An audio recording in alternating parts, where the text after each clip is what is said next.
ये कार्यक्रम सत्य घटनाओं से प्रेरित है। जिनके साथ ये घटनाएं घटी उसकी वास्तविकता उन्हीं तक सीमित है।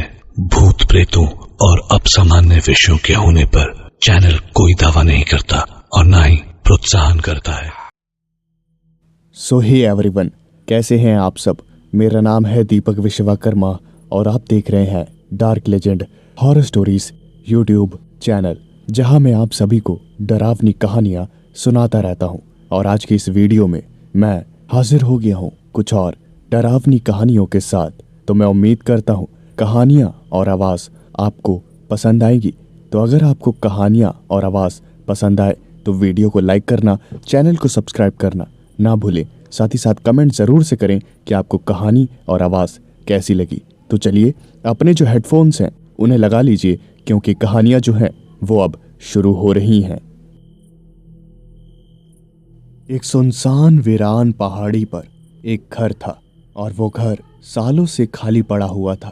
लोग कहते थे कि उस घर के अंदर बहुत सारी आत्माएं रहती हैं और वो घर भूतिया है। उस घर के आसपास से जो कोई भी गुजरता था तो उसे डरावनी और अजीब सी आवाज़ें सुनाई देती थी। और ये जो बात थी वो दूर दूर तक फैली हुई थी। जब ये बात 3 दोस्तों को पता चली, उन तीनों दोस्तों ने फैसला किया क्यों ना उस वीरान बंद घर के अंदर जाया जाए और पता लगाया जाए क्या सच में उस घर के अंदर आत्माएं हैं भी, या फिर ये सारी बातें सिर्फ एक अफवाह है। उन तीनों को एडवेंचर का बहुत शौक था और उन्हें इससे अच्छा मौका नहीं मिलने वाला था। इसलिए एक रात वो तीनों अपने हाथ में टॉर्च लेकर उस पहाड़ी की तरफ निकल पड़े। उस पहाड़ी पर ढेर सारा जंगल था। उस पहाड़ी पर काफ़ी सारे एरिए में जंगल था और उस जंगल को पार करते करते वो तीनों उस घर के पास पहुँचे।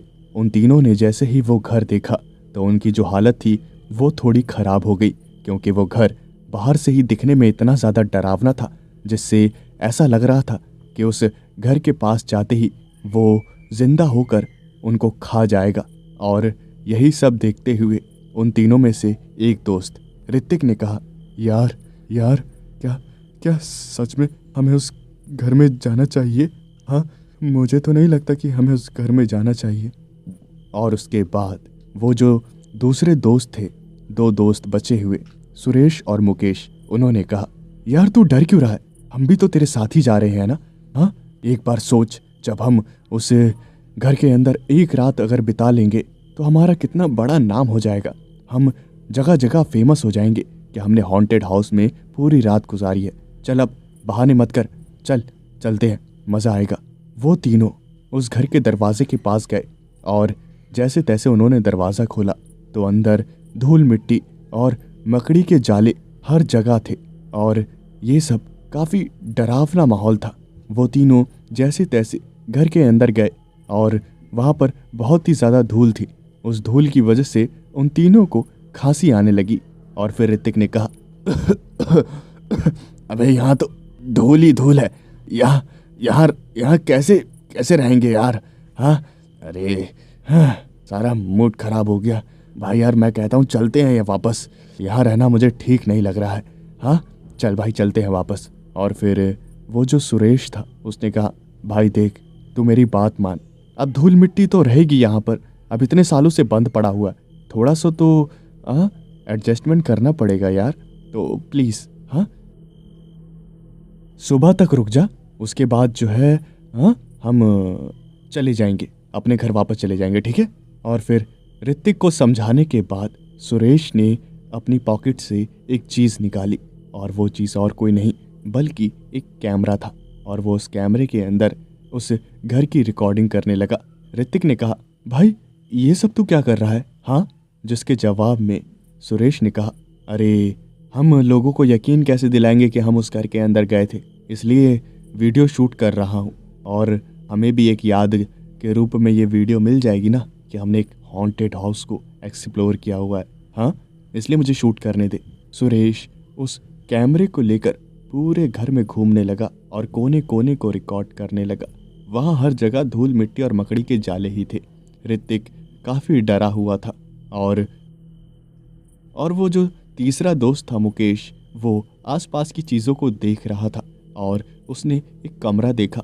उस कमरे को देखकर मुकेश ने कहा, भाई ये देख यार, यहाँ एक कमरा है, चल इसके अंदर चलते हैं, देखते हैं यार इस कमरे के अंदर क्या है, क्या पता कुछ कीमती चीज़ मिल जाए। ऋतिक और सुरेश ने जब वो कमरा देखा तब उन्होंने कहा, हाँ भाई चल के देखते हैं अंदर क्या है। और उस कमरे पर ताला लगा हुआ था, इसलिए उन्होंने एक बड़ा सा पत्थर उठाया और उस ताले के ऊपर 3-4 बार मारा, जिसकी वजह से वो जो ताला था वो टूट गया और दरवाज़ा खुल गया।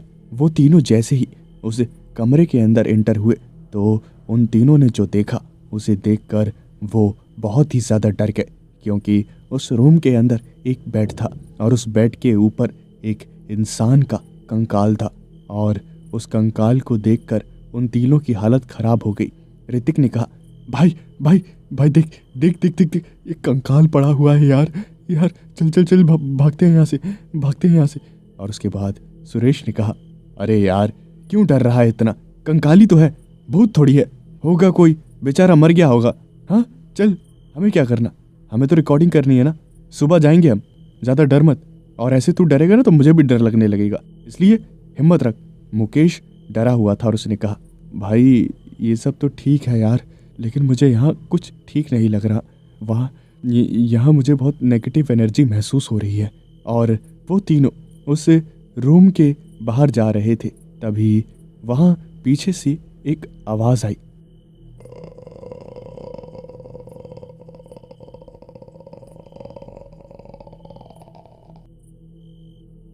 उन तीनों ने पीछे मुड़कर देखा तो वो आवाज़ एक अलमारी के अंदर से आ रही थी और वो अलमारी थोड़ी बहुत हिल भी रही थी।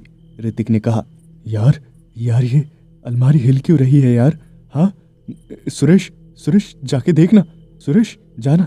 और उसके बाद सुरेश ने कहा, क्या यार तुम सभी इतना डर रहे हो, रुको मैं अलमारी खोलता हूँ, मुझे पक्का यकीन है कोई छोटा मोटा जानवर या चूहा होगा जिसकी वजह से तुम इतना डर रहे हो।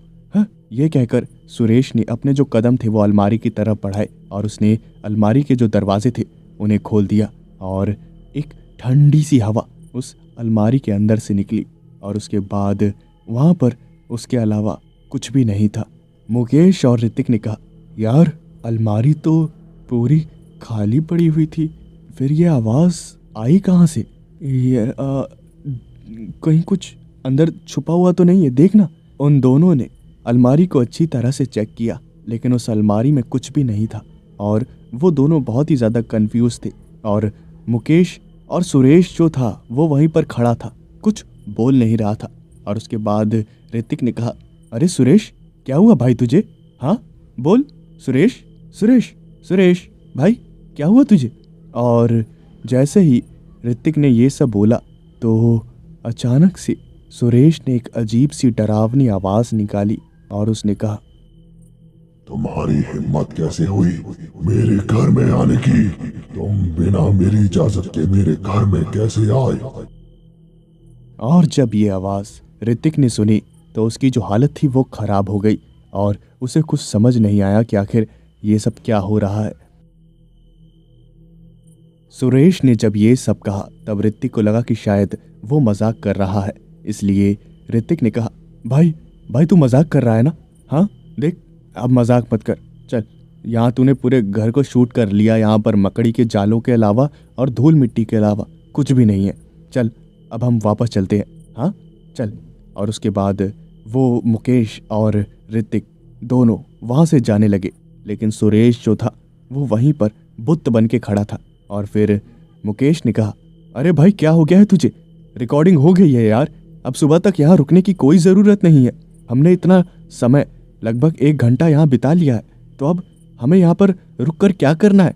हमने रिकॉर्डिंग भी कर ली है, चल अब घर चलते हैं, यहाँ रुक कर कोई फ़ायदा नहीं है।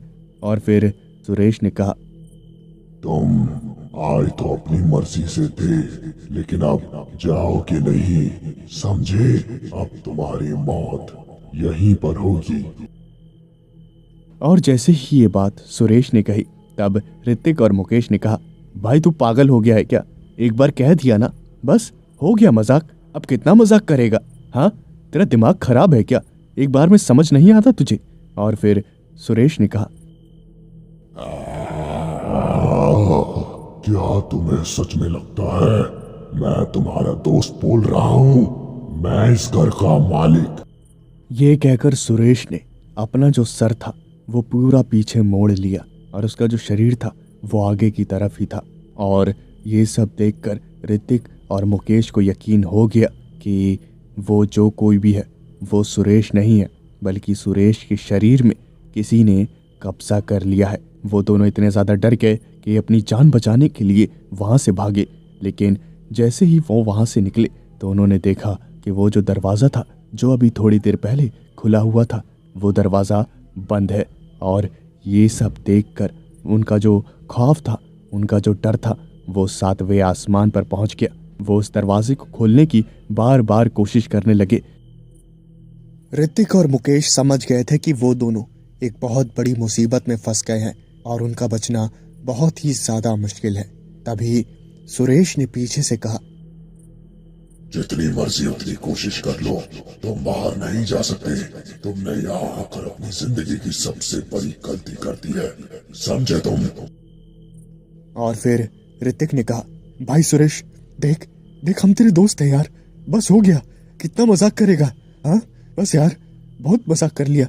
वैसे ये घर इतना डरावना है और तू ऐसी आवाजों में बात कर रहा है, हम दोनों को और डर लग रहा है। देख, मजाक बहुत हो गया यार। और फिर सुरेश ने कहा, मैं सुरेश नहीं हूँ। एक बार में क्या तुम्हें समझ नहीं आता? मैं सुरेश नहीं हूँ।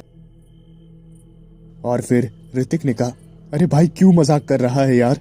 अब तेरा मजाक कुछ ज्यादा ही हो रहा है, हम दोनों को डर लग रहा है यार, तू क्यों बार बार ऐसे कर रहा है? और उसके बाद उसे सुरेश ने कहा, अच्छा तो मैं तुम्हें सुरेश नजर आ रहा हूँ, ठीक है। मुझे बताओ, क्या तुम्हारा दोस्त सुरेश ये कर सकता है? ये कहते ही सुरेश ने अपना जो शरीर था वो एकदम तोड़ मोड़ दिया। और ये देखकर ऋतिक और मुकेश दोनों के होश उड़ गए और वो दोनों चीखने लगे। सुरेश उस घर में रहने वाली आत्मा के कब्जे में आ चुका था और इस बात पर ऋतिक और मुकेश को पूरा यकीन हो गया था और उन दोनों को कुछ भी समझ नहीं आ रहा था कि आखिर क्या किया जाए। तभी सुरेश ने कहा, अब यकीन आ गया कि मैं तुम्हारा दोस्त नहीं हूँ। मैं इस घर में सालों से रह रहा हूँ। तभी उस घर के अंदर से अलग अलग आवाजें आने लगी और कहीं ना कहीं से ऐसा लग रहा था जैसे कोई बोल रहा है। तभी एक कोने से आवाज आई, अब तुम भी हमारी तरह यहाँ हमेशा के लिए फंस गए हो। अब तुम्हारी मौत भी यहीं हो जाएगी और तुम भी हमारी तरह इसी घर में भटकोगे। मैंने भी बहुत सालों पहले इस घर में आने की गलती करी थी, लेकिन उसके बाद मुझे जाने का कभी मौका नहीं मिला। मुझे यहीं पर मार दिया गया और तब से लेकर आज तक मैं यहीं पर कैद हूँ। और अब तुम्हारा भी वही हाल होगा जो मेरा हुआ है। ऋतिक और मुकेश बहुत ज्यादा डरे हुए थे। उन्हें समझ ही नहीं आ रहा था कि आखिर क्या किया जाए। वो दोनों रोने लगे और इधर उधर भागने लगे। दरवाजा तो बंद था, इसलिए वो घर के इधर उधर कोने में भागने लगे। लेकिन जिस कोने में भी वो जाते वहां उन्हें आत्माएं दिखती और वो आत्माएं बहुत ही ज्यादा डरावनी होती। उन्हें देखकर उन दोनों का जो खौफ था वो 7वें आसमान पर पहुंच रहा था। तभी अचानक से उन्हें एक आवाज आई,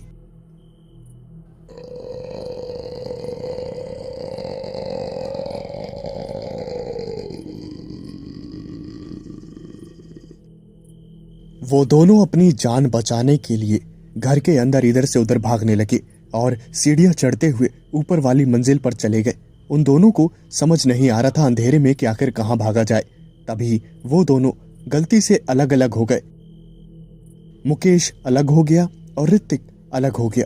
ऋतिक को तभी एक आवाज सुनाई दी, ऋतिक ऋतिक ऋतिक, इधर आओ, मुझे एक जगह मिल गई है, यहाँ आ जाओ। और फिर ऋतिक ने यह आवाज सुनी तो ये आवाज मुकेश की थी और वो उस आवाज का पीछा करते हुए एक कमरे में चला गया। और वो जो आवाज थी वो एक अलमारी में से आ रही थी। उस अलमारी से आवाज आई, ऋतिक आओ यहाँ पर आ जाओ, यहाँ कमरे में आ जाओ, यहाँ अलमारी में कोई भी नहीं है, यहाँ पर हम सेफ है। और फिर ऋतिक ने जब ये आवाज सुनी तब वो उस अलमारी की तरफ बढ़ने लगा। उस अलमारी में अंधेरे के अलावा कुछ भी नजर नहीं आ रहा था और ऋतिक उस अलमारी के अंदर जाने ही वाला था, तभी उसके कंधे पर किसी ने हाथ रखा और जैसे ही ऋतिक ने पीछे मुड़ के देखा तो उसके होश उड़ गए, क्योंकि उसके पीछे भाई भाई कहाँ चला गया था तू? हाँ, तेरे को पता है मैं कितना ज्यादा डर गया था। तुझे ढूंढ रहा हूँ पागलों की तरह, और तू यहाँ अलमारी के पास क्या करने के लिए आया? हाँ। और फिर ऋतिक ने कहा, अरे तू यहाँ पर? तो अभी यहाँ अलमारी से तेरी आवाज आ रही थी यार। और फिर मुकेश ने कहा, अरे यार ऐसा कैसे हो सकता है? मैं तो अभी तुझे ढूंढते हुए यहाँ पर आया हूँ, तो मेरी आवाज अलमारी से कैसे आ सकती है? और फिर ऋतिक ने कहा, हाँ मैं समझ गया, ये पूरा घर भूतिया है और यहाँ पर आत्माएं रहती हैं। लोग इस घर के बारे में जो कुछ भी बोलते थे वो सच है। हमने बहुत बड़ी गलती कर दी इस घर में आकर। सुरेश के ऊपर बुरी शक्तियों ने कब्जा कर लिया है और अब कुछ भी समझ नहीं आ रहा कि आखिर क्या किया जाए। तभी वहां पर भारी भारी कदमों की आवाजें आने लगी और वो जो आवाजें थी ऐसा लग रहा था जैसे कोई ऊपर आ रहा हो। ऋतिक और मुकेश एक दूसरे को गले लगाकर वहीं पर चुपचाप से एक जगह छुप गए और धीरे धीरे उन कदमों की आवाजें जो थी, उन कदमों की जो आवाजें थी वो बढ़ने लगी। जैसे जैसे उन कदमों की आवाजें बढ़ रही थी वैसे वैसे ऋतिक और मुकेश दोनों के दिलों की धड़कनें बढ़ती जा रही थी। और तभी वहां आवाज आई, छुपने का कोई फायदा नहीं है, तुम जितना मर्जी छुप लो, मैं तुम्हें मार दूंगा। तुम जहां मर्जी छुपो, जिस कमरे में छुपो, ये पूरा घर मेरा है और इस घर में मुझे चप्पा चप्पा पता है कि आखिर क्या चीज कहाँ पर है। मैं तुम्हें ढूंढ निकालूंगा। तुम मेरे ही घर में मुझसे नहीं बच सकते, समझे? मेरा नाम है ब्रायन और मुझसे बचना नामुमकिन है। पूरे घर में यही आवाज गूंज रही थी। तभी मुकेश की नजर वहां एक खिड़की पर गई और उस खिड़की को देखकर उसके दिल में एक उम्मीद की किरण जगी। मुकेश ने कहा, ऋतिक ऋतिक वो देख यार, एक खिड़की है, खिड़की उधर। क्या लगता है कि क्या करना चाहिए? और फिर ऋतिक ने कहा, भाई मुझे तो एक ही रास्ता नजर आ रहा है, अब हमारे पास कोई रास्ता नहीं है। मैंने हर दरवाजे को चेक कर लिया, कोई दरवाजा नहीं खुल रहा। अब ये खिड़की ही हमारी आखिरी उम्मीद है। अगर हमें बचना है तो हमें वही करना पड़ेगा। और वो दोनों एक दूसरे को देखने लगे और कोई रास्ता ना पाकर उन्हें वो कदम उठाने पर मजबूर होना पड़ा। वो दोनों भागते हुए गए और उस खिड़की को तोड़कर सीधा नीचे की ओर कूद गए और घर के बाहर पहुंच गए। काफी ऊंचाई से गिरने के कारण उनको काफी चोट आई और वो दोनों उस घर से बाहर निकल गए थे। लेकिन तभी उस घर के अंदर से हंसने की आवाजें आई।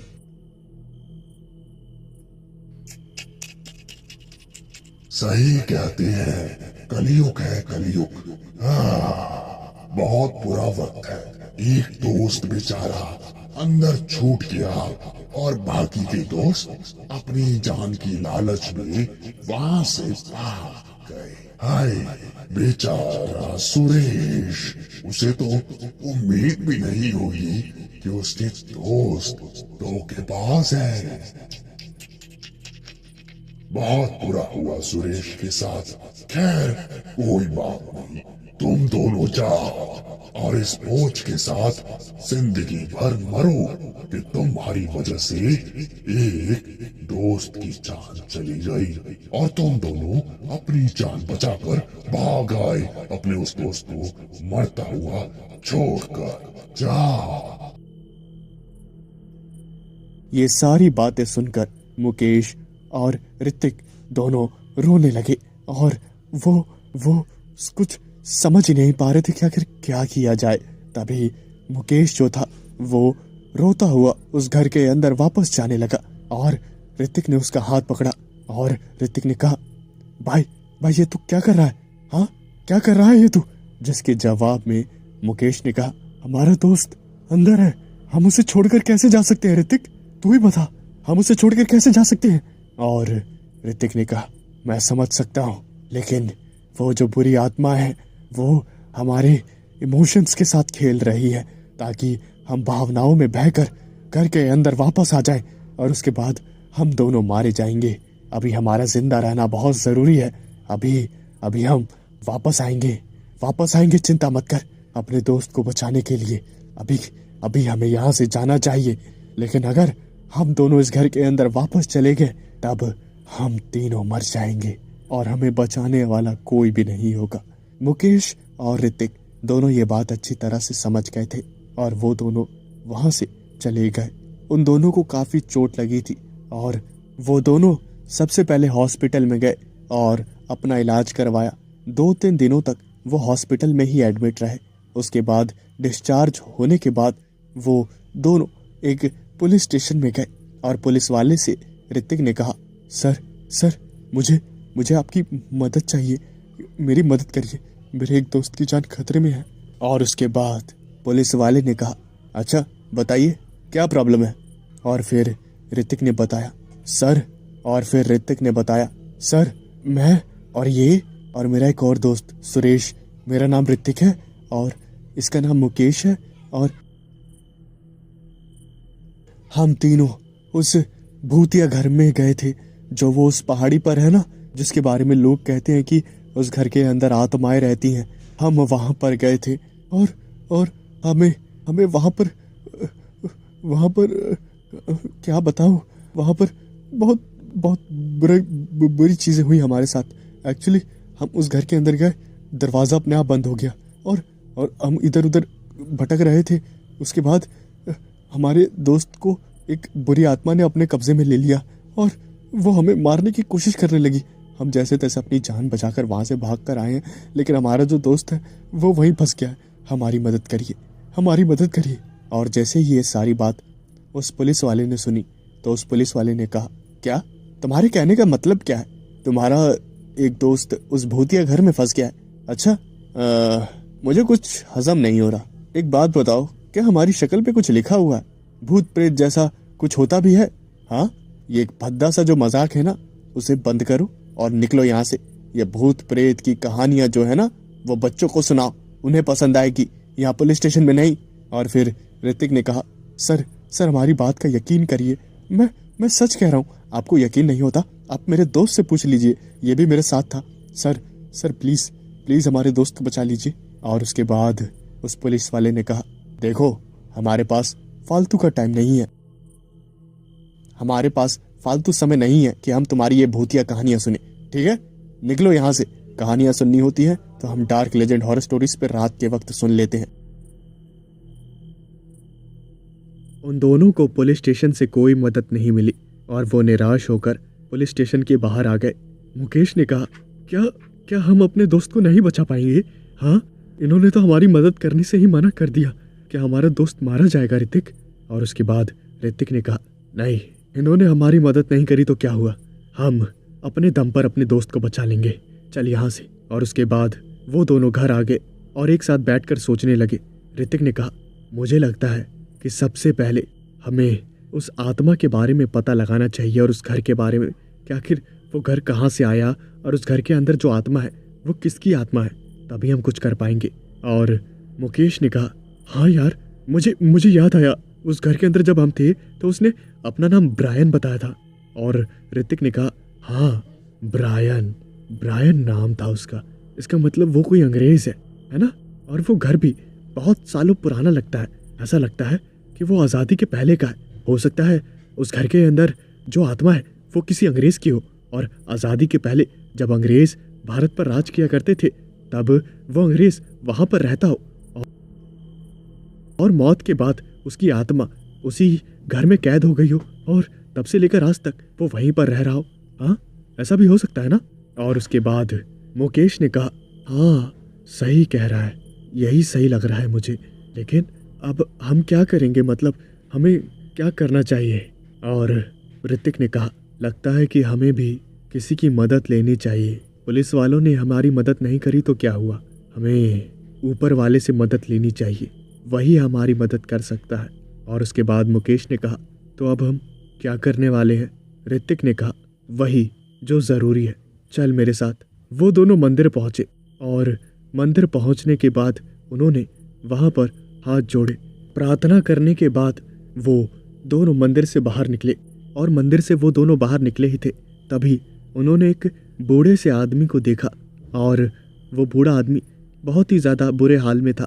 उसके कपड़े फटे हुए थे और वो बहुत ही ज़्यादा बूढ़ा था। उस बूढ़े आदमी ने उन दोनों की तरफ कटोरा बढ़ाया और खाने की मांग करने लगा। और उसके बाद ऋतिक ने कहा, हमें इनकी मदद करनी चाहिए, तेरे पास पैसे हैं? और उसके बाद मुकेश ने कहा, हाँ मेरे पास थोड़े बहुत पैसे होंगे। मुकेश ने अपना वॉलेट निकाला और उस वॉलेट में पैसे थे और मुकेश ने कहा, ये सारे पैसे तो इन्हें दे दे, बाकी मैं तुझे दे दूंगा। और उसके बाद मुकेश ने कहा, क्या यार तू कैसी बात कर रहा है? हाँ क्यों लौटाएगा पैसे? ये ले सारे, आधे पैसे तू दे दे इन्हें, आधे पैसे मैं दे देता हूँ। और फिर उन दोनों ने सारे पैसे उन बूढ़े जो आदमी थे उनको दे दिए।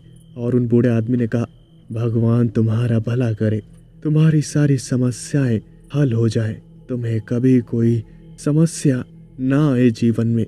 और उसके बाद वो जो बूढ़ा आदमी था वो वहाँ से जाने लगा। और जाते जाते उस बूढ़े आदमी ने कहा, मैं जानता हूँ तुम क्यों परेशान हो। तुम्हारा एक दोस्त उस प्रेतवादित घर में फंसा हुआ है और तुम दोनों अपने दोस्त की जान बचाना चाहते हो, लेकिन तुम्हें समझ नहीं आ रहा कि आखिर कैसे तुम उस बुरी आत्मा से अपने दोस्त की जान बचा पाओगे।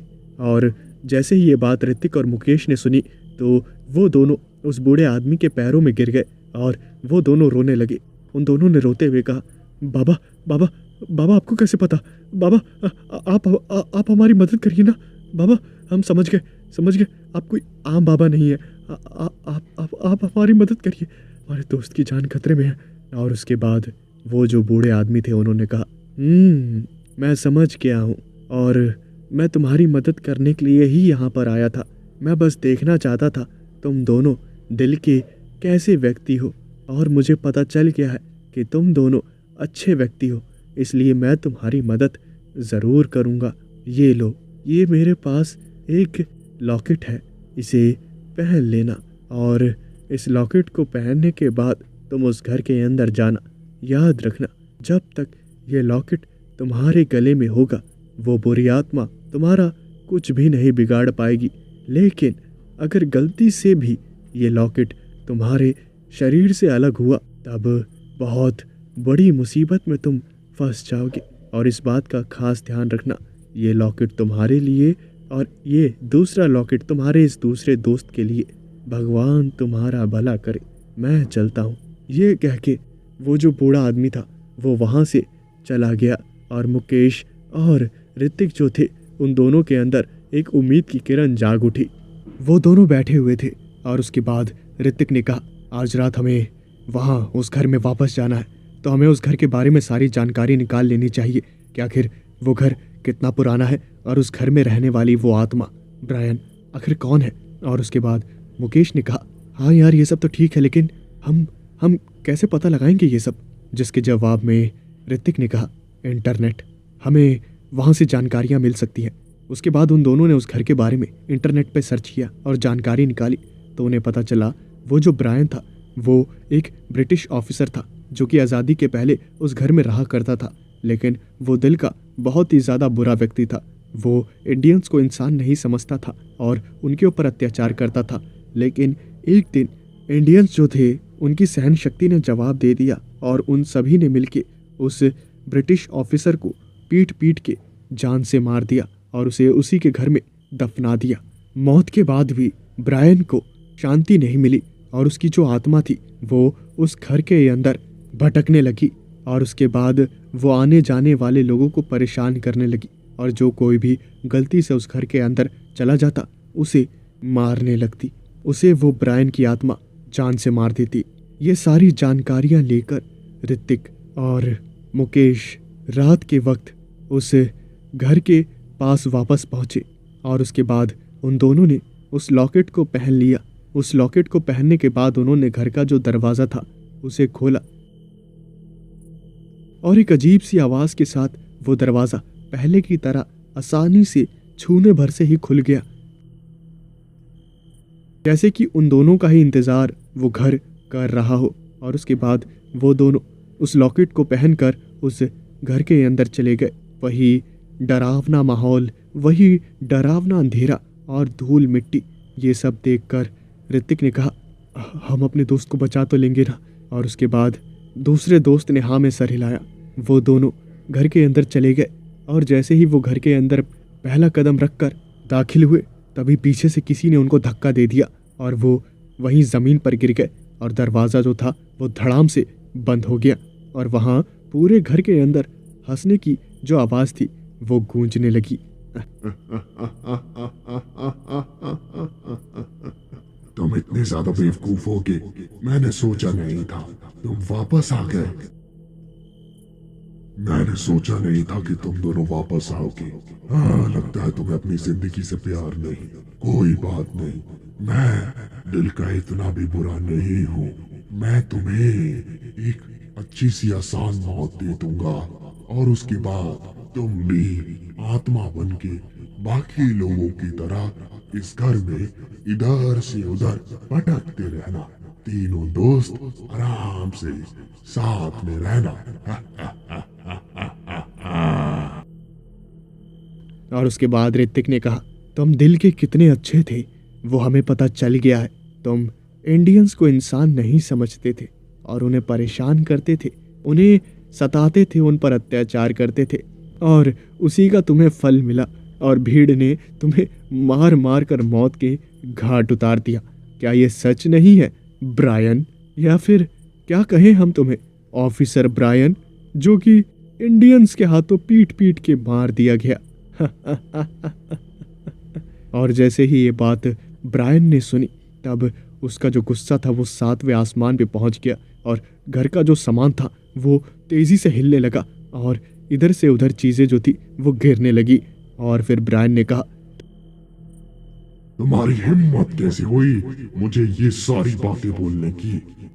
ब्रायन अपनी शक्तियों से घर की जो चीजें थी वो उठाकर उन दोनों की तरफ फेंकने लगा, लेकिन जैसे ही वो जो चीजें थी वो नुकसान पहुंचाने के लिए उन दोनों के करीब पहुंची, वैसे ही वो लॉकेट जो था वो चमकने लगा और वो सारी चीज़ें जो थी वो वहीं पर टूटकर चकनाचूर हो गई और ऋतिक और मुकेश को एक खरोच भी नहीं आई। ब्रायन ने कहा, ये कैसे हो सकता है? ये नहीं हो सकता, इम्पॉसिबल।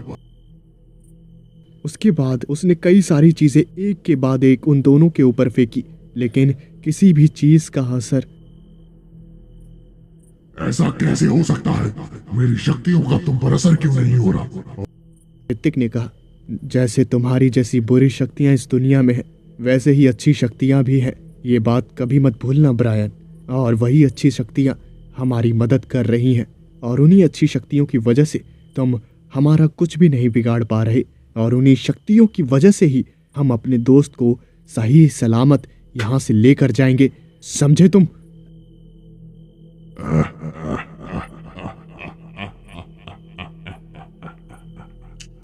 बेचारे पता नहीं कौन सी गलतफहमी में जी रहे हैं कि ये दोनों अपने दोस्त को बचा लेंगे।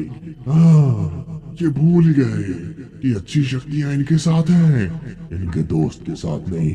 उसके साथ तो मैं हूँ, वो तो मेरे साथ है। चलो अब अपने जो ये लॉकेट है उन्हें हटा दो, अपने गले से उतार दो। ठीक है, उन्हें अपने गले से उतार दो। और उसके बाद मुकेश और जो ऋतिक थे उन्होंने कहा, क्या हम तुम्हें बेवकूफ़ लग रहे हैं जो हम अपने लॉकेट जो है वो अपने गले से उतारते? और उसके बाद ब्रायन ने कहा, हाँ सही बात है, तुम ऐसे कहाँ मानोगे। ठीक है, ये जो तुम्हारा दोस्त है मैं इसे मार देता हूँ, है ना? इसे मार देता हूँ। मैं तुम्हारा तो कुछ नहीं बिगाड़ सकता, लेकिन तुम्हारे दोस्त का तो बिगाड़ सकता हूँ ना। तभी अचानक से सुरेश जो था वो चिल्लाने लगा, ऋतिक, ऋतिक बहुत दर्द हो रहा है। और फिर ऋतिक ने जब अपने दोस्त को मुसीबत में देखा तब ऋतिक ने कहा, देखो देखो उसे छोड़ दो, उसे छोड़ दो, वरना अच्छा नहीं होगा। क्या कर लोगे? तुम मेरा कुछ नहीं बिगाड़ सकते। अगर तुम चाहते हो कि मैं तुम्हारे दोस्त को नुकसान ना पहुंचाऊं तो वो लॉकेट अपने गले से उतार दो। मजबूर होकर ऋतिक अपने गले से उस लॉकेट को उतारने लगा और जैसे ही उसने अपने लॉकेट को गले से उतारा वैसे ही ब्रायन चिल्लाने लगा और उसने सुरेश का जो शरीर था उसे छोड़ दिया और हंसता हुआ बाहर आ गया।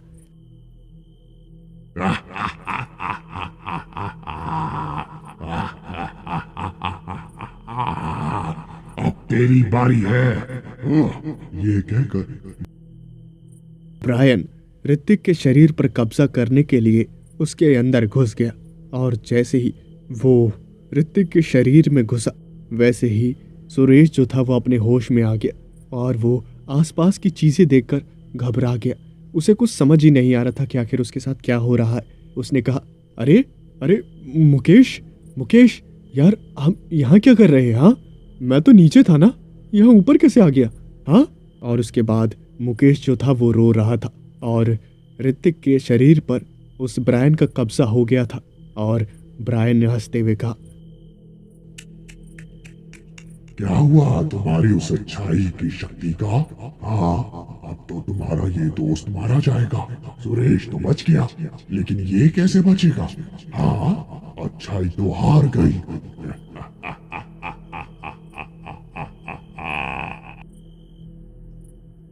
मुकेश ने कहा, अच्छाई कभी नहीं हार सकती, समझे ब्रायन? और ये कहते ही मुकेश ने अपने गले से लॉकेट निकाल कर ऋतिक के गले में डाल दिया और ऋतिक का जो शरीर था वो अपने आप कांपने लगा। नहीं नहीं, ऐसा नहीं हो सकता, ऐसा नहीं हो सकता।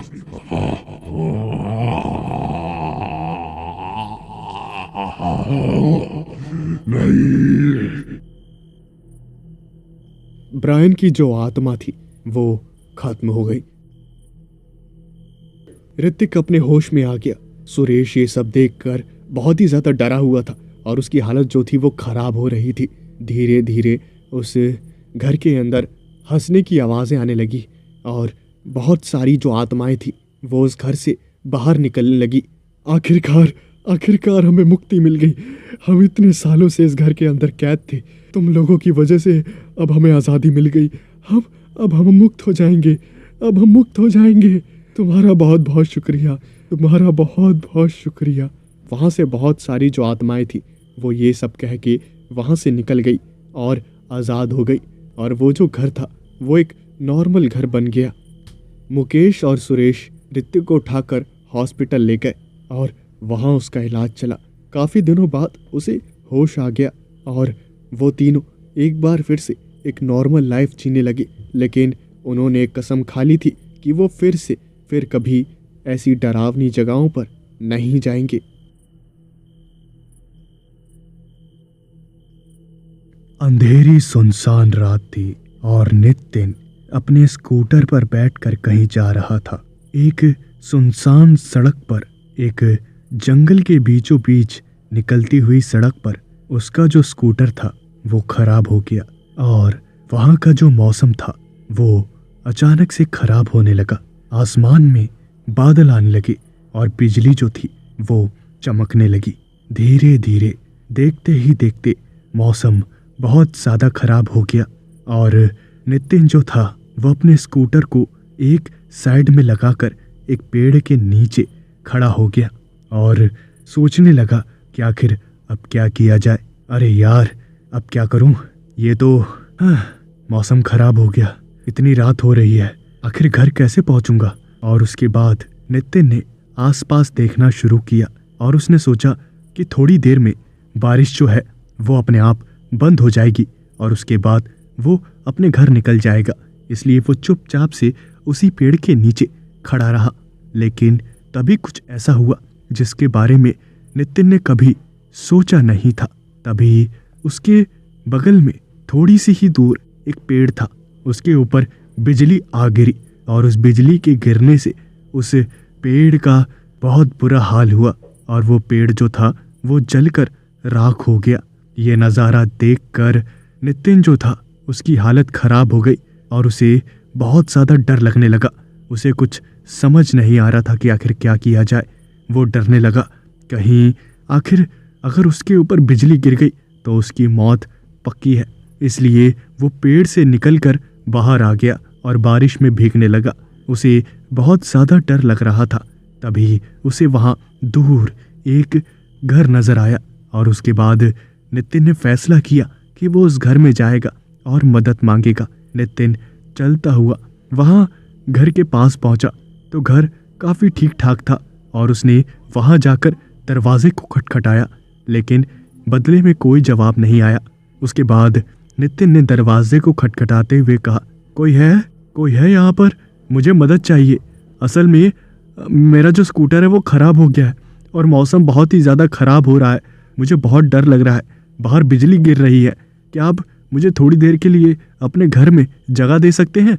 ये बोलकर नितिन जो था वो वहीं पर खड़ा रहा, लेकिन कोई भी जवाब जो था वो घर के अंदर से नहीं आया और नितिन जो था वो निराश होकर वहाँ से जा ही रहा था।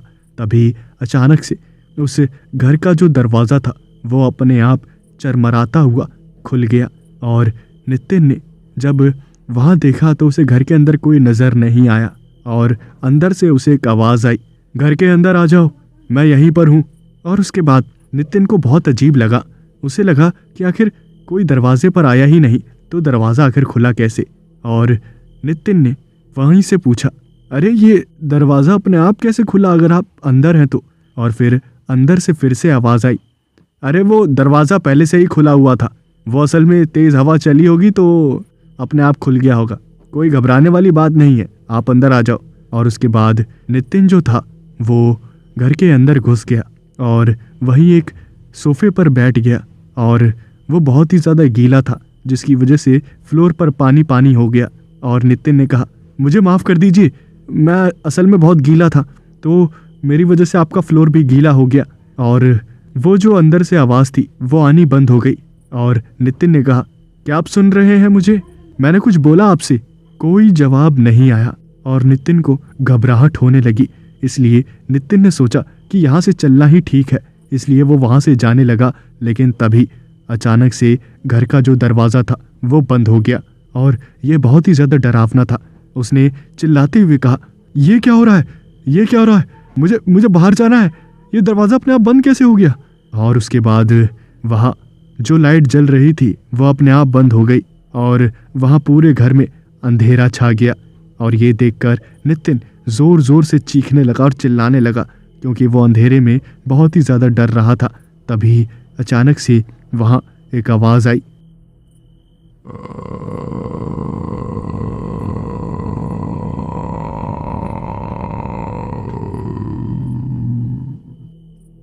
यह आवाज़ सुनकर नितिन जो था उसे कुछ समझ नहीं आया।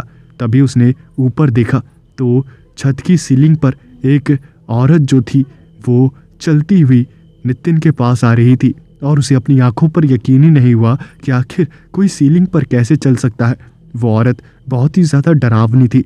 उस औरत ने एक अजीब सी मुस्कुराहट के साथ नितिन को देखा और नितिन के जो होश थे वो उड़ गए और वो रोने लगा। उसे कुछ समझ नहीं आ रहा था कि आखिर क्या किया जाए। उसे बहुत ज़्यादा डर लग रहा था। वो अपनी जान बचाने के लिए दरवाजे को बार बार पीटने लगा और कोशिश करने लगा कि दरवाज़ा जो है वो खुल जाए, लेकिन दरवाज़ा जो है वो नहीं खुला और नितिन वही रोने लगा। सीलिंग पर वो चलती हुई चुड़ैल औरत नितिन के पास आने लगी और उस औरत को अपने इतने पास देखकर घबराहट के मारे नितिन बेहोश हो गया। उसके बाद बहुत देर बाद नितिन को होश आया और उसने देखा कि वो एक कमरे में पड़ा हुआ है और उसके जो हाथ पैर हैं वो बेड पर बंधे हुए हैं और वो हिल नहीं पा रहा है। तभी उसे वहाँ फिर से बाहर से एक आवाज़ आई,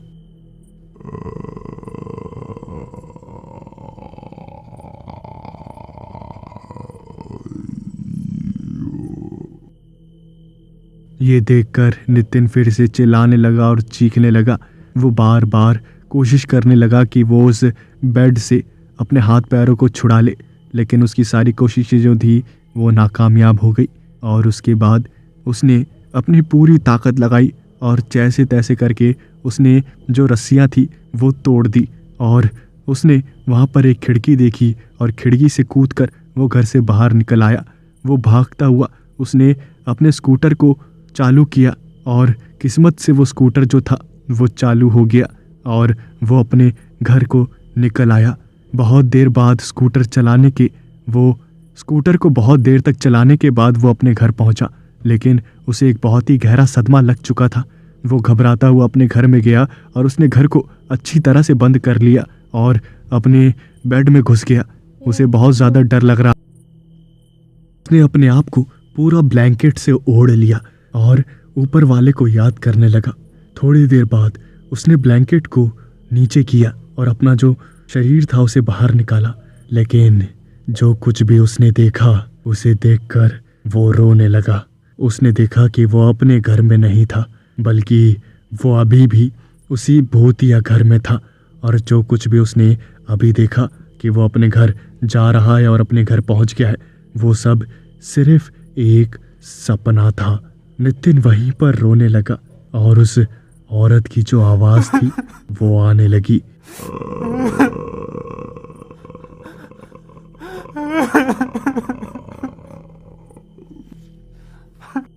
कहते हैं कि उस दिन के बाद से नितिन को कहीं भी देखा नहीं गया। वो कहाँ गया इस बारे में कोई पता नहीं लगा पाया।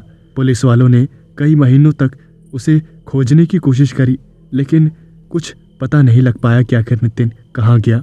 और आखिरकार कोई सुराग ना मिलने की वजह से उस नितिन की जो मिसिंग फाइल थी उसे बंद कर दिया गया। और कहते ये भी हैं कि उस सुनसान सड़क से जो कोई भी गुजरता है उसे एक आवाज़ सुनाई देती है, यहाँ से मत जाओ, यहाँ से मत जाओ, यहाँ से मत जाना, वो तुम्हें कैद कर लेगी, वो तुम्हें कैद कर लेगी, वो तुम्हें कैद कर लेगी, वो तुम्हें कैद कर लेगी।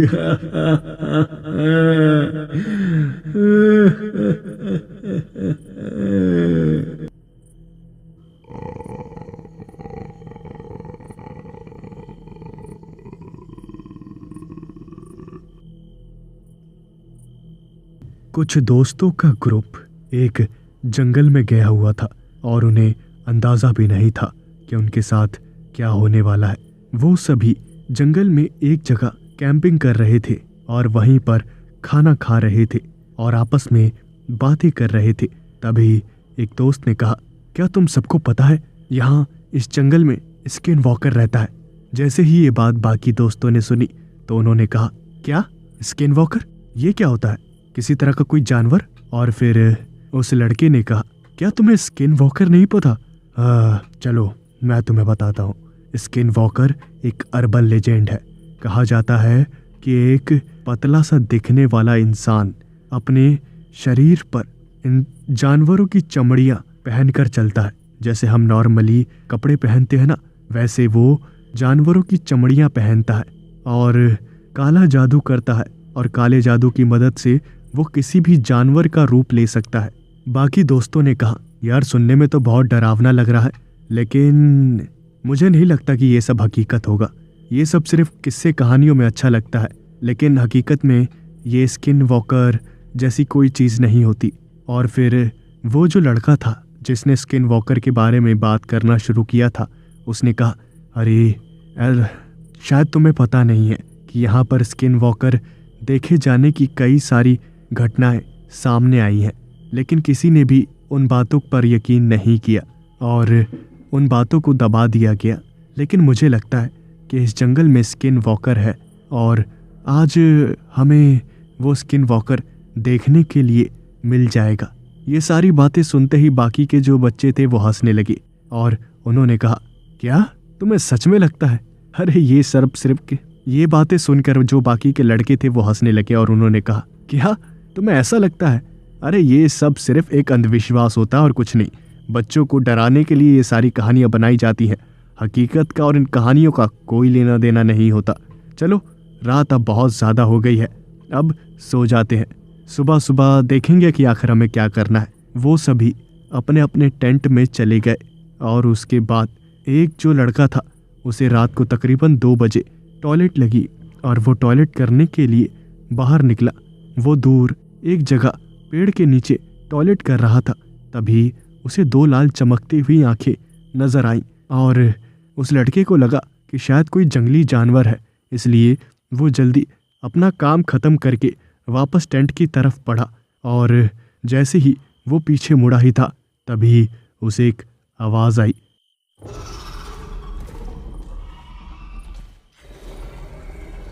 और ये आवाज़ और किसी की नहीं बल्कि स्किन वॉकर की थी। जैसे ही उस लड़के ने ये आवाज़ सुनी तो वो बहुत ही ज़्यादा डर गया और चिल्लाता हुआ कैंप की तरफ भागता हुआ आया। उसकी आवाज़ सुनकर बाकी के जो लड़के थे वो टेंट से बाहर निकले और उन्होंने कहा, क्या हुआ, सब कुछ ठीक तो है, तुम चिल्लाए क्यों? और फिर उस लड़के ने कहा, मैंने वहाँ कुछ देखा, 2 लाल चमकती हुई आंखें, और वो जो कोई भी था वो बहुत ही ज़्यादा डरावना था। उसने अपने शरीर पर किसी जानवर की खाल ओढ़ी हुई थी। और जैसे ही ये बात उस लड़के ने कही तो वो जो लड़का था जिसने स्किन वॉकर के बारे में सबको बताया था, उसने कहा, मैंने कहा था ना स्किन वॉकर यहाँ पर है, हमें यहाँ से भागना चाहिए, जितना जल्दी हो सके सामान पैक करो, भागो यहाँ से। वो सभी अपना अपना सामान उठाने लगे और वहाँ से भागने लगे, लेकिन बहुत ही ज़्यादा देर हो चुकी थी। वो जो स्किन वॉकर था वो उन सब की जान लेने के लिए उनकी तरफ कूद पड़ा, लेकिन किस्मत से उनके कैंप में आग जल रही थी, जिसकी वजह से वो जो स्किन वॉकर था वो उनके पास नहीं आ पा रहा था और दूर से ही उनको देखकर गुर्रा रहा था। एक दोस्त ने कहा, ये आग से डरता है, इसकी कमज़ोरी आग है, हमें आग को जलाए रखना चाहिए, जब तक आग साथ में है ये हमारे पास नहीं आएगा। जैसे ही उनको ये बात पता चली तो वो लकड़ियाँ ला के उस आग में डालने लगे और आग को बढ़ाने लगे ताकि आग बुझे ना। और तभी एक लड़का जो था उसने उस आग के अंदर एक मशाल को डाला और उस लड़के ने एक बड़ी सी लकड़ी ली और उसमें आग लगाई और फिर उसके बाद उसने वो जो लकड़ी थी वो स्किन वॉकर के ऊपर फेंक दी, जिसकी वजह से वो स्किन वॉकर चिल्लाता हुआ वहाँ से भाग गया और उसकी जो आवाज़ थी वो बहुत ही ज़्यादा डरावनी थी। उन सभी की जान तो बच गई, लेकिन उनके साथ जो कुछ भी हुआ वो एक इंसान को सदमा देने के लिए काफ़ी था। पूरी रात वो जागे रहे और उनमें से कोई सो नहीं पाया।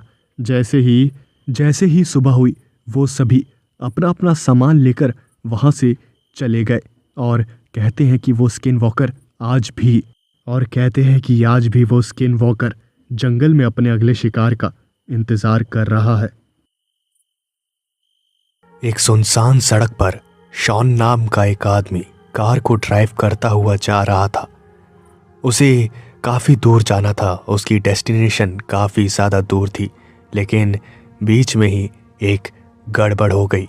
वो रास्ता भूल गया। वो जो सुनसान सड़क थी वो बहुत ही ज़्यादा डरावनी थी और उस सड़क के अगल बगल सिर्फ जंगल ही था।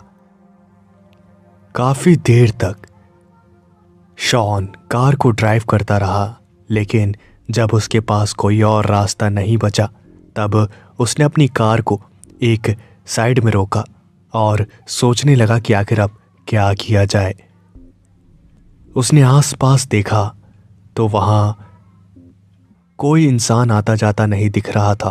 वो पूरी सड़क सुनसान पड़ी हुई थी।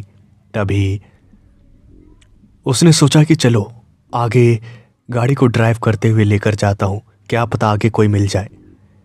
शॉन ने गाड़ी को स्टार्ट किया और वो गाड़ी को ड्राइव करता हुआ बढ़ने लगा।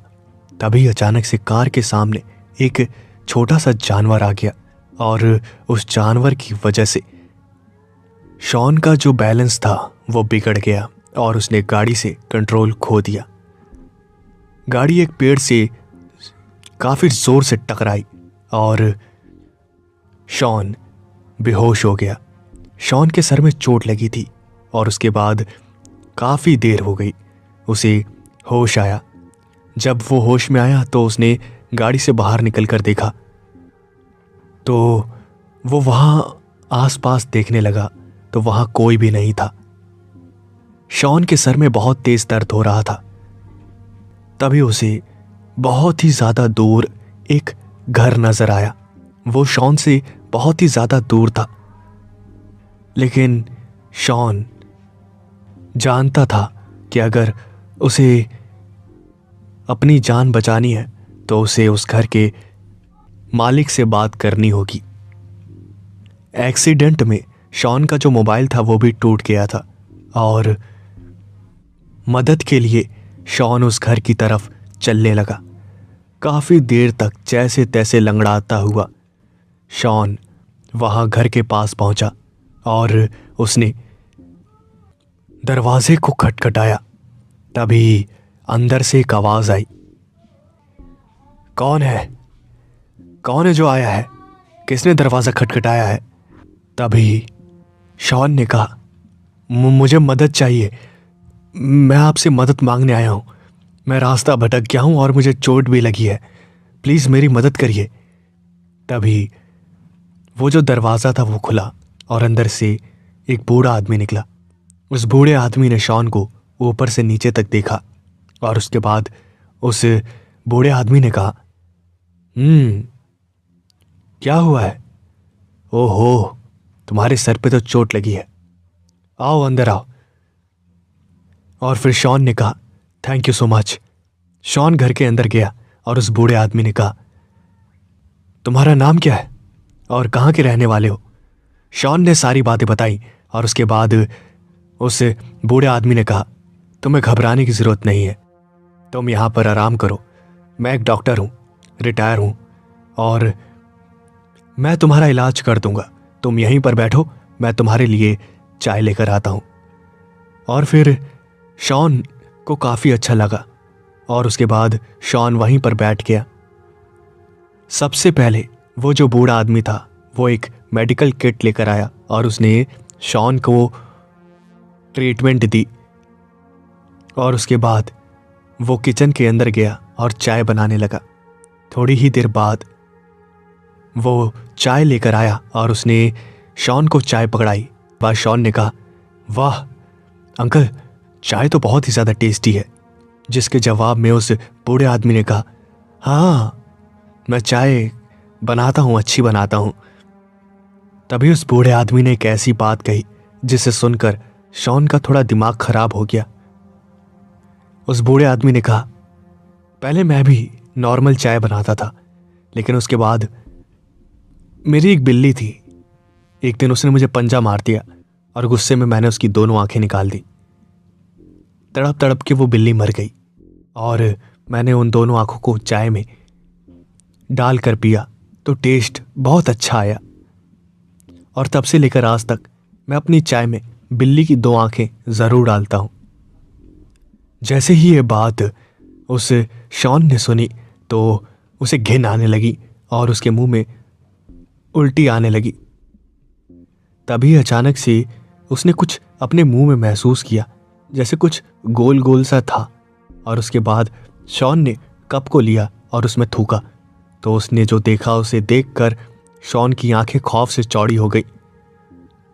शॉन ने देखा कि उस चाय में सच में बिल्ली की आंखें जो थी वो डली हुई थी और चाय के साथ साथ, और शॉन ने चाय के साथ साथ उस बिल्ली की आंख को भी अपने मुंह में डाल लिया था। शॉन ने कहा, ये क्या बेहुदा घटिया चीज है, मुझे यहां नहीं रहना। आप मुझे फोन दीजिए, मैं एम्बुलेंस को बुलाकर यहां से चला जाऊंगा।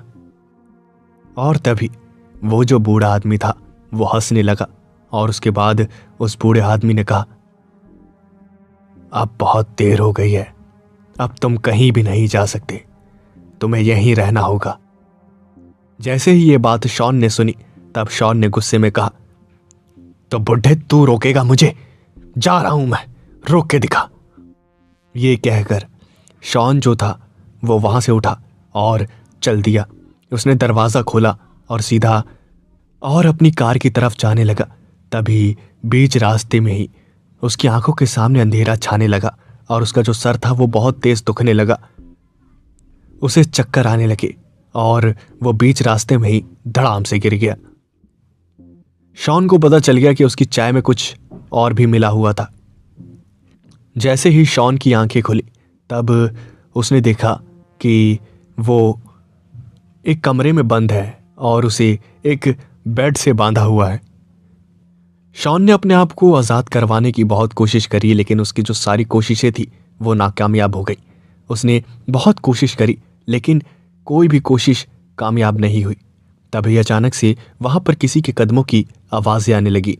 जैसे ही शॉन ने उन कदमों की आवाज़ों को सुना तो वो समझ गया कि वहाँ पर और कोई नहीं बल्कि वो बुढ़ा आदमी ही आ रहा है। इसलिए वो शांति से लेट गया और उसके बाद जैसे ही वो बूढ़ा आदमी आया तब शॉन ने कहा, तुम ये अच्छा नहीं कर रहे हो। मैं कह रहा हूं कि मुझे आज़ाद कर दो, वरना अंजाम बहुत ही ज़्यादा बुरा होगा, समझे तुम। जैसे ही ये बात उस बूढ़े आदमी ने सुनी तो वो मुस्कुराने लगा और उसने मुस्कुराते हुए कहा, अंजाम बुरा तो तब करोगे जब यहां से निकल पाओगे। तुम यहां से अब कहीं नहीं जाने वाले। शॉन को बहुत ही ज़्यादा गुस्सा आ रहा था और उस बूढ़े आदमी की स्माइल को देखकर उसे डर भी लग रहा था कि आखिर ये बुढ़ा है तो है क्या। रात के वक्त वो बूढ़ा आदमी शॉन के लिए कुछ खाने के लिए लेकर आया और उसके बाद शॉन ने उस बूढ़े आदमी को देखते हुए कहा, ये क्या है? और फिर उस बूढ़े आदमी ने कहा, ये तुम्हारे लिए खाना लेकर आया हूं मैं, इसे खाकर देखो, तुम्हें बहुत पसंद आएगा। शॉन ने कहा, मुझे नहीं खाना तुम्हारा घटिया खाना, पता नहीं इसके अंदर बिल्ली की आंख डाली होगी या फिर पता नहीं क्या डाला होगा, मैं नहीं खा सकता। और फिर उस बूढ़े आदमी ने कहा, अरे तुम्हें ऐसा लगता है? अरे इसमें ऐसा कुछ भी नहीं है, तुम खाकर देखो, तुम्हें जरूर पसंद आएगा, मैंने इसमें बिल्ली की आंख नहीं डाली है। शॉन को कुछ समझ नहीं आ रहा था कि आखिर क्या किया जाए। तभी शॉन ने कहा, ठीक है मैं खाता हूं, लेकिन मैं कैसे खाऊंगा, मेरे हाथ पैर तो बंधे हुए हैं। और फिर उस बूढ़े आदमी ने कहा, अच्छा रुको, मैं जो है वो तुम्हारे हाथ पैर खोल देता हूं। तभी उस बूढ़े आदमी ने शॉन के हाथ पैर खोले। जैसे ही उस बूढ़े आदमी ने शॉन के हाथ पैर खोले वैसे ही शॉन ने एक जोर का मुक्का उस बूढ़े आदमी के मुंह पर मारा और वो बूढ़ा आदमी वहीं जमीन पर गिर गया। उसी के साथ शॉन ने बिना कोई वक्त ज़ाय किए वहां से दौड़ लगा दी और वो दरवाज़ा खोलकर सीधा घर के बाहर भागने लगा। कई किलोमीटर तक वो भागता ही गया, उसने चैन की सांस नहीं ली। वो घर से कई किलोमीटर दूर आ गया, लेकिन उसने एक बात ध्यान दी कि वो मेन रोड पर पहुंच ही नहीं रहा था। वो जितना भी भागने की कोशिश करता वो मेन रोड तक जा ही नहीं पा रहा था। मेन रोड उसके सामने ही नजर आ रहा था, लेकिन कई किलोमीटर भागने के बाद भी वो मेन रोड तक नहीं पहुंचा। कई घंटे लगातार भागने के बाद आखिरकार शॉन की हिम्मत ने जवाब दे दिया और वो चक्कर खाकर फिर से जमीन पर गिर गया। लेकिन उसे इस बात की संतुष्टि थी कि वो अब उस घर में वापस नहीं फंसेगा, क्योंकि वो उस घर से बहुत ज़्यादा दूर आ गया था और अगली बार जब उसे होश आएगा तो वो पक्का अपने आप को सुरक्षित यहाँ से निकाल कर ले जाएगा। काफ़ी घंटे बाद शॉन को फिर से होश आया, लेकिन उसने फिर जो देखा उसे देखने के बाद उसकी आंखों में आंसू आ गया और उसकी हालत जो थी वो ख़राब हो गई। उसने देखा कि वो उसी बेड पर, उसी घर में, उसी कमरे में कैद है और उसके हाथ पैर पहले की तरह ही बांधे हुए हैं। और उसके बाद शॉन चिल्लाने लगा और चीखते हुए उसने कहा, ये सब क्या है, मैं यहाँ वापस कैसे आ गया? और फिर उस बूढ़े आदमी ने कहा, अब तुम्हें यहीं रहना है, तुम्हारी जिंदगी अब यहीं बीतेगी। वो बूढ़ा आदमी सोफे पर बैठे बैठे कुछ खा रहा था और उसने शॉन से कहा, मुझे पता है तुम बहुत ज़्यादा भागे हो, तुम्हें भी भूख लगी होगी, चलो मैं तुम्हें खाना खिला देता हूँ। और उसके बाद वो बूढ़ा आदमी उठा और उसने एक प्लेट उठाई जिसमें कुछ खाने का रखा हुआ था और उसके बाद उसने शॉन को वो खाना खिलाने की कोशिश करी, लेकिन शॉन मान नहीं रहा था। शॉन ने कहा, मुझे नहीं खाना तुम्हारा घटिया गंदा बकवास खाना है। उस बूढ़े आदमी ने ज़बरदस्ती वो जो खाना था वो शॉन को खिलाया, और जैसे ही एक चम्मच शॉन के मुंह में गया तब उसे वो खाना बहुत ही ज़्यादा टेस्टी लगने लगा। और उसने जैसे ही उस खाने को अपने गले के अंदर उतारा तब उस बूढ़े आदमी ने हंसते हुए कहा, अच्छा है ना, अच्छा है ना, मैं तुमसे कह ही रहा था, तुम बेमतलब में डर रहे थे। बहुत अच्छा खाना है, मैं भी यही खा रहा हूं। वैसे तुम्हारी टांग बहुत मजबूत थी, काटने में बहुत हिम्मत लगी मुझे, लेकिन मैं माना नहीं, मैंने तुम्हारी टांग आखिरकार काटी थी, और अब देखो हम दोनों इसे मजे से खा रहे हैं। जैसे ही ये बात शॉन ने सुनी तो उसकी आंखों के सामने अंधेरा छा गया, और उसने जैसे ही अपने पैर की तरफ देखा तो उसके होश उड़ गए, क्योंकि उसका एक पैर गायब था। और ये देखते ही शॉन चीख पड़ा। इसका मतलब वो जो खा रहा था वो और कुछ नहीं बल्कि उसका खुद का ही पैर था। शॉन रोने लगा, और शॉन रोने लगा, इससे अच्छा तो तुम मुझे मार देते, तुमने मुझे मारा क्यों नहीं। और फिर उस बूढ़े आदमी ने कहा, तुमने भी तो ऐसा ही किया था, एक इंसान को तुमने भी जीने लायक नहीं छोड़ा था। जैसे मैंने तुम्हारा पैर काटकर तुम्हारी जिंदगी बर्बाद कर दी, वैसे तुमने भी एक इंसान की जिंदगी बर्बाद करी थी। अब पता चला लाचारी, बेबसी क्या होती है। जैसा जैसा मेरे मालिक ने कहा था वैसा वैसा मैंने किया। और फिर शॉन ने कहा, कौन मालिक, कौन मालिक, मैंने किसका जीना बर्बाद कर दिया, हाँ? और फिर उस बूढ़े आदमी ने कहा, एक लड़की थी जो तुमसे प्यार करती थी, लेकिन तुमने उसके प्यार का गलत फायदा उठाया और उसके शरीर का इस्तेमाल किया, लेकिन जब वो पेट से हो गई तब तुमने उसे छोड़ दिया। उसके घर वालों ने उसे घर से निकाल दिया और उसके पास कोई रास्ता नहीं बचा था, उसने आत्महत्या कर ली। ये सब तुम्हारे बुरे कर्मों का ही नतीजा है। जैसे ही ये बात शॉन ने सुनी तो उसकी हालत खराब हो गई और शॉन ने कहा, तुम्हें ये सब कैसे पता? मेरे अलावा ये बात कोई नहीं जानता। और उस बूढ़े आदमी ने कहा, मेरे मालिक ने मुझे ये सब बताया। और फिर शॉन ने कहा, कौन है तुम्हारा मालिक, मुझे बताओ कौन है? और फिर वहां की सारी चीजें जलने लगी और धीरे धीरे वहां अंधेरा छाने लगा, वहां अंधकार फैल गया और वहां की एक एक चीज आग की लपटों में समा गई। और उस बूढ़े आदमी ने हंसते हुए कहा, स्वागत है तुम्हारा नरक में। Welcome to the hell. और वहां पर एक डीमन के हंसने की आवाज सुनाई देने लगी और उस डीमन ने कहा, nice to meet you, I am Lucifer. तुम्हें तुम्हारे कर्मों का हिसाब देना होगा और मैं तुम्हें तुम्हारे बुरे कर्मों की सजा दूंगा। और फिर शॉन ने चिल्लाते हुए कहा, ये कैसे हो सकता है, ये सब नामुमकिन है, मैं तो जिंदा हूं। और फिर जैसे ही ये बात लूसीफर ने सुनी तब लूसीफर ने कहा,